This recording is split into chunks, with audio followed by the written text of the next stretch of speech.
I've seen the light, and I got out of MAGA. A lot of us there have seen the light. We have deep regrets. I feel guilty because I voted for Trump twice. I feel very guilty because I feel responsible. That's why he's still running. I used to be a MAGA Republican, and now I've turned blue.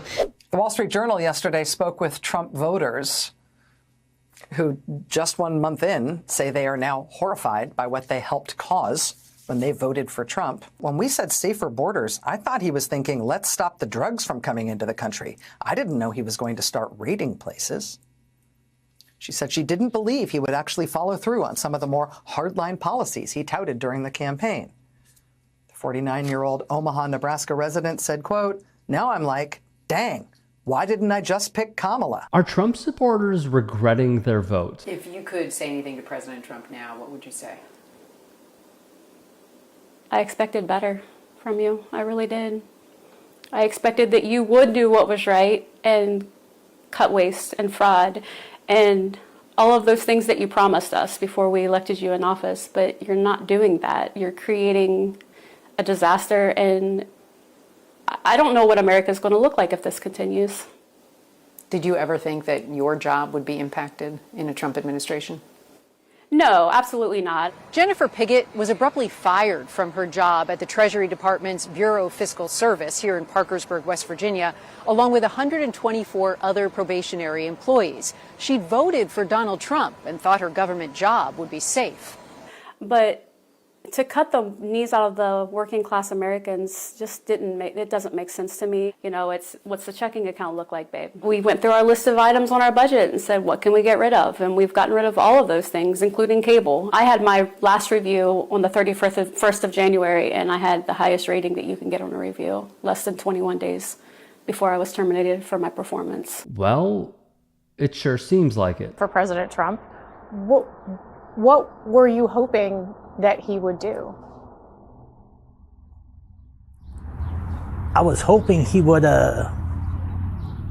did something that made sense regarding the economy, made some kind of progress in bettering, the benefits of being a veteran. But I mean, it just seemed like he actually cared about doing what was best for the country, but now it just feels like all about me, Donald Trump, not, the guy out there working in the trenches trying to make ends meet, trying to pay a mortgage, trying to pay the bills. And the letdowns keep on happening. Over. Do you know anyone personally who voted for President Trump but depends on benefits like Medicaid?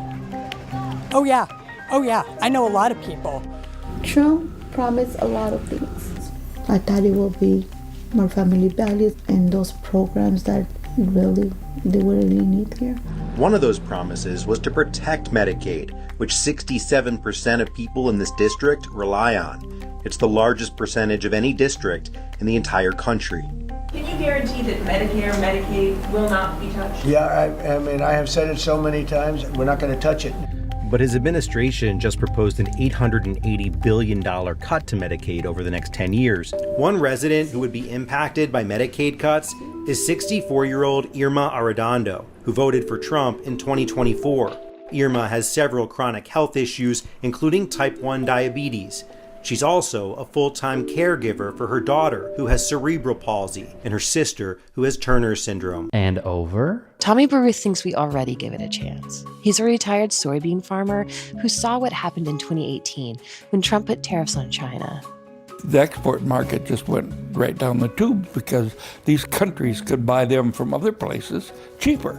Brazil and other countries were the ones that benefited from that. I read that it stayed that way, that now China buys a lot more from Brazil.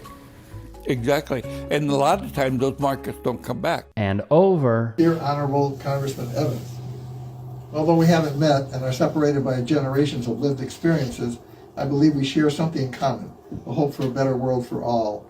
With that common thread, I am among the many of your constituents who implore you to look beyond the tribalism of party politics and to see the nobler responsibility to be a voice for all your constituents, to see a path beyond, and to be a voice for the common good, To only support the party line is a road to chaos. I'm deeply concerned about the welfare of the elderly and disabled who rely on Social Security, Medicare, and Medicaid, the children who depend on WIC and SNAP program assistance to be fed.